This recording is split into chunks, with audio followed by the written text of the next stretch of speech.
Good morning বন্ধুরা, কেমন আছো সবাই? আশা করি সবাই ভালো আছো। তোমাদের সবাইকে স্বাগত আমার ইউটিউব চ্যানেলে, যার নাম ট্রাভেল উইথ বাউন্ডুলা অমিত। আজকে বেশ অনেক মাস পর আমি নতুন ভিডিও নিয়ে তোমাদের সামনে চলে এসেছি। আজকে একটু বেরোচ্ছি, কারণ আজকে একটা স্পেশাল ডে। আজকে আমার আর পিয়ালির 7th অ্যানিভার্সারি। 7 বছর কাটিয়ে ফেললাম একসাথে। আরও বাকি দিনগুলো যাতে ভালো হয়, সেই জন্য আজকে আমরা মায়ের আশীর্বাদ নিতে যাচ্ছি দক্ষিণেশ্বর মন্দিরে। তো বন্ধুরা, তোমরা সাথে থাকো। যদি আমার ভিডিও ভালো লাগে তাহলে অবশ্যই লাইক কমেন্ট শেয়ার করতে ভুলো না। আর কি কমেন্ট করো, আমাকে জানিও ভিডিওটি কেমন লেগেছে। তাহলে বন্ধুরা, ভিডিওটা আমি শুরু করছি, তোমরা সাথে থেকো আর ভিডিওটা পুরোটা দেখো। তো বন্ধুরা, আমরা এখন টালিগঞ্জ মেট্রোর সামনে এসেছি। আস্তে আস্তে এগোচ্ছি মেট্রোর দিকে। ঘড়ির কাঁটায় এখন বাজে 7টা 6। আর পিয়ালি খুব খুশি, কারণ আমরা আজ থেকে মোটামুটি 10 বছর আগে দক্ষিণেশ্বর মন্দিরে একবার গেছিলাম। তো আমরা মন্দিরের ভেতর প্রবেশ করতে পারিনি কিছু প্রবলেমের জন্য। বাকিবার আমাদের বন্ধুরা সবাই পুজো দিয়েছিল, কিন্তু আমি আর পিয়ালি যেতে পারিনি।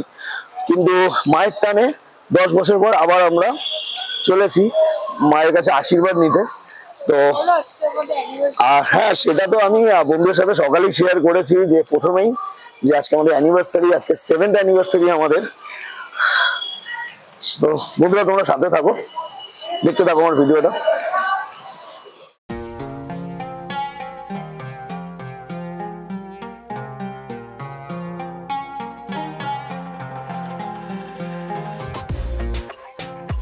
আমরা মহানায়ক উত্তম কুমার স্টেশন থেকে মেট্রো ধরেছিলাম।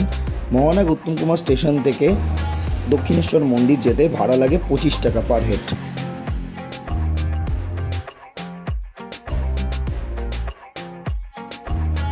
আমরা যখন মেট্রোতে উঠি তখন মেট্রো ভালোই ভিড় ছিল, একদম বসার জায়গাও ছিল না।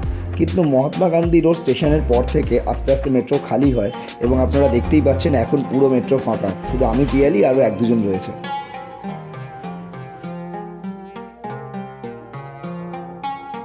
তো কলকাতায় বাস তখন 8টা 10।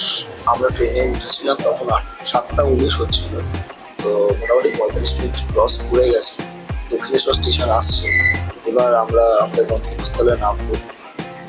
আর কিছুক্ষণ বাকি বন্ধুরা, তারপর আমরা দক্ষিণেশ্বরের মন্দির আপনাদের দর্শন করাবো। আপনারা সাথে থাকুন, দেখতে থাকুন। মেট্রোর গেটটা খুলতেই স্টেশনটা দেখে একদম ঝাঁ চকচকে মনে হলো, পরিষ্কার এবং পরিচ্ছন্ন। মেট্রো থেকে বেরিয়েই আমরা সামনে টোটো, অটো এবং রিক্সা দেখলাম। যাদের হেঁটে যেতে অসুবিধা হয় তারা এইসব যানবাহনে করে মন্দিরের সামনে যেতে পারে।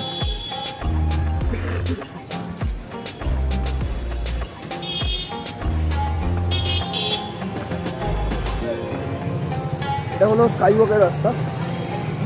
স্কাই ওয়াক দিয়ে আমরা যাবো।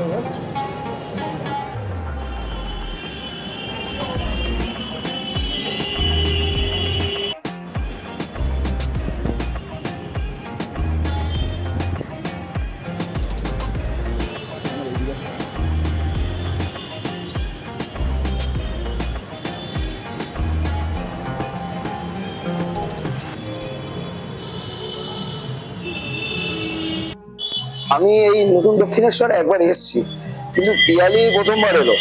পিয়ালি প্রায় 10 বছর আগে এসেছিল, তখন দক্ষিণেশ্বর এরকম ছিল না। আমি মোটামুটি 6-7 মাস আগে একবার এসেছিলাম, এসে তখন এটা দেখেছিলাম। তখন ওটা আমার ফার্স্ট টাইম ছিল, বাট এটা পিয়ালির ফার্স্ট টাইম, আমাদের দুজনের এটা ফার্স্ট টাইম। যাক, মা আমাদের ডেকেছে, এটাই সব থেকে বড় ব্যাপার। 10 বছর পর আমরা আসছি।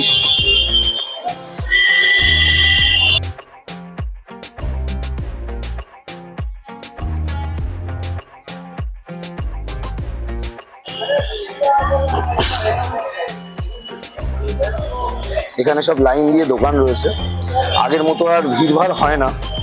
যে মানে যেমন আগে যেমন আমরা মন্দিরে আসতাম, সব দোকানদাররা ডাকতো আসুন আমার দোকানে আসুন, সেরকম কিছু হয় না। এখানে এক জায়গাতেই সব দোকানপাটের জায়গা করেছে, যেখান থেকে সব কেনাকাটি করে আপনারা পুজোর ডালা নিয়ে ডাইরেক্ট মন্দিরে প্রবেশ করতে পারবেন।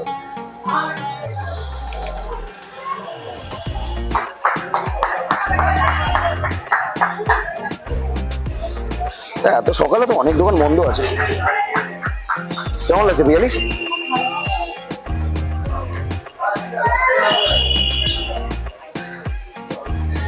আমি আগেরবার যে দোকানে পুজো দিয়েছিলাম সেই দোকানটা খুঁজে পাচ্ছি না, দেখছি।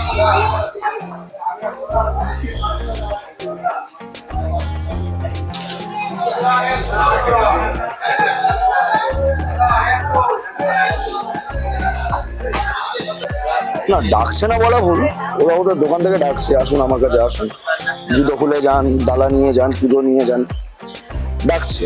কিন্তু সেই আগের মতো মন্দিরের ভেতরে ওই চেঁচামেচির অ্যাটমসফিয়ারটা নেই, কিন্তু অনেকটাই বেটার, আগের থেকে অনেকটা পরিষ্কার পরিচ্ছন্ন। পুজোর ডালা কিনে নিলাম, এবার আমরা মন্দিরের দিকে ধীরে ধীরে অগ্রসর হচ্ছি।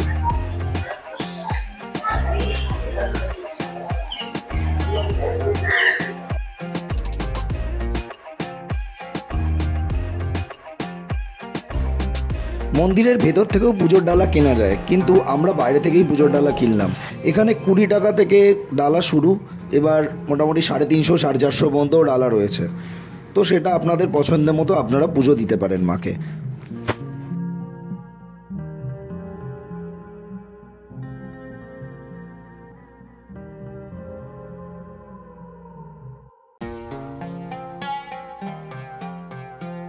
সো গেট নাম্বার 2 দিয়ে আমরা বেরোচ্ছি। স্লাইডে রয়েছে এখানে।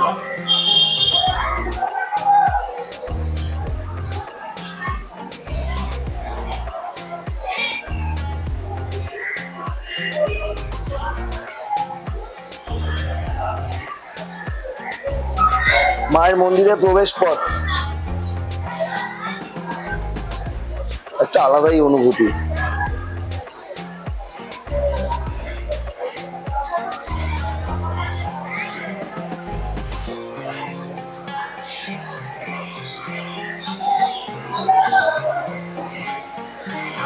জয় মা দক্ষিণা কালী। দক্ষিণেশ্বরের মেট্রো যবে থেকে চালু হয়েছে, আমাদের দক্ষিণেশ্বরে আসার পথ আরও বেশি সুগম হয়েছে। আমরা অনেক কম সময়ের মধ্যে দক্ষিণেশ্বর মন্দিরে আসতে পারি এবং পুজো দিয়ে খুব কম সময় বাড়ি ফেরত যেতে পারি। দক্ষিণেশ্বর কালীবাড়ি কলকাতার গঙ্গার তীরে অবস্থিত।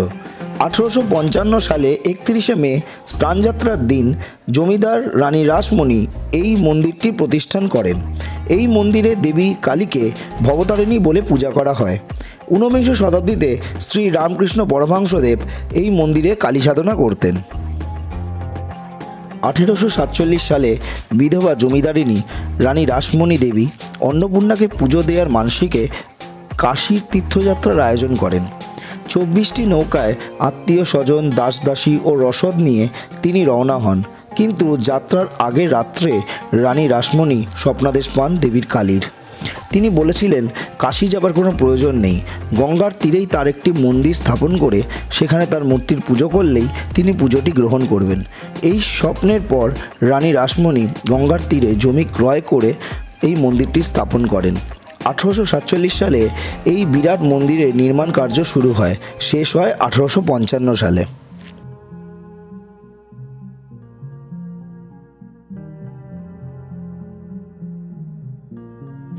মন্দিরের 20 একর প্লটটি জস্ট হেস্টি নামে এক ইংরেজের কাছ থেকে কেনা হয়। লোকমুখে জায়গাটার পরিচিত ছিল সাহেবান বাগিচা নামে।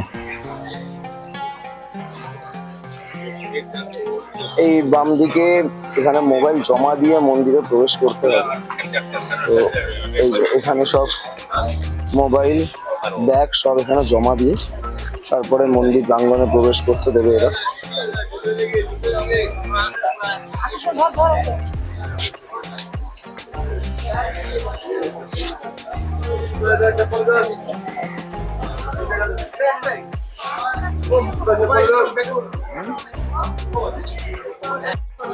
সো ফাইনালি আমাদের পুজো দেওয়া কমপ্লিট হলো। আমরা মোবাইল আর ব্যাগ এখান থেকে পিক আপ করে নিলাম। আমাদের মোবাইল আর ব্যাগের জন্য 16 টাকা দিতে হলো। 16 টাকা নিয়ে এরা জমা রেখে দেয়। এখানে আপনি জুতোও জমা রাখতে পারেন, কিন্তু আমরা এখানে জুতো জমা রাখিনি।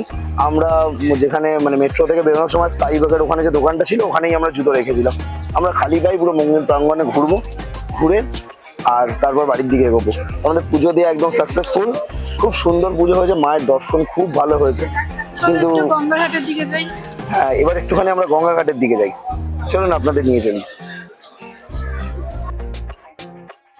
এই জমির একটি অংশে কচ্ছপাকৃতি মুসলমান গোরস্থান ছিল, তাই তন্ত্রমতে স্থানটি শক্তি উপাসনার জন্য উপযুক্ত হিসেবে বিবেচনা করা হয়।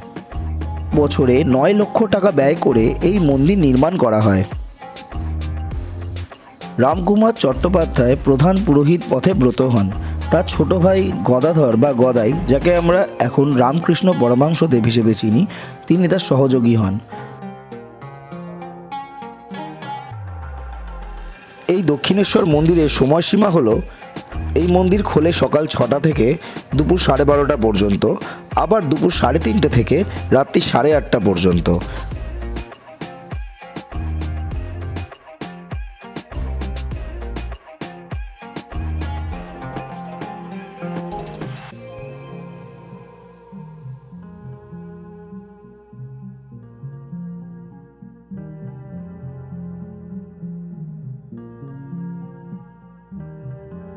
ঠিক তার পরের বছর 1856 সালে রামকুমার চট্টোপাধ্যায় দেহত্যাগ করেন, যিনি মন্দিরের প্রধান পুরোহিত ছিলেন।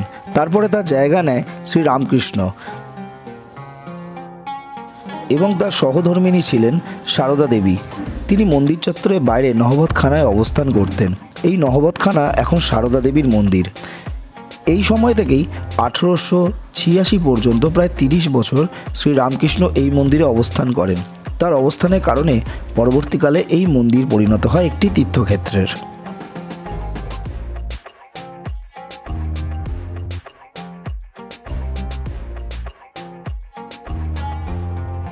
মা সারদা দেবী এই নহবতখানায় অবস্থান করতেন। এই নহবতখানাই এখন সারদা দেবীর মন্দির।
তো বন্ধুরা, আমাদের মন্দির ঘোরা হয়ে গেছে। এবার আমরা আস্তে আস্তে বাড়ির দিকে এগোচ্ছি।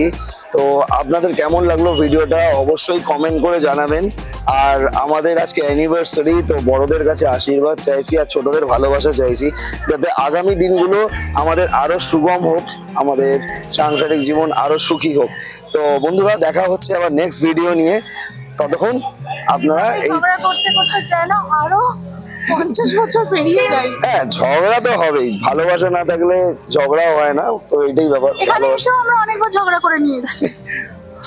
আরে ওটা ভালোবাসার জন্যই হয়েছে, সেটা ব্যাপার না। ঠিক আছে, তো নেক্সট ভিডিওর জন্য আবার কি বলছি আমি বলছি যে নেক্সট ভিডিও খুব তাড়াতাড়ি আপনাদের জন্য আসছে। তো আপনারা চ্যানেলে থাকুন। আর আমার যদি কেউ চ্যানেলে নতুন হয় তাহলে অবশ্যই আমার চ্যানেলটি সাবস্ক্রাইব করবেন এবং পাশে থাকা বেল আইকনটি প্রেস করবেন, যাতে নেক্সট ভিডিওর নোটিফিকেশন আপনারা পেতে পারেন। তাহলে বন্ধুরা, এখনকার মতো এইটুকুই।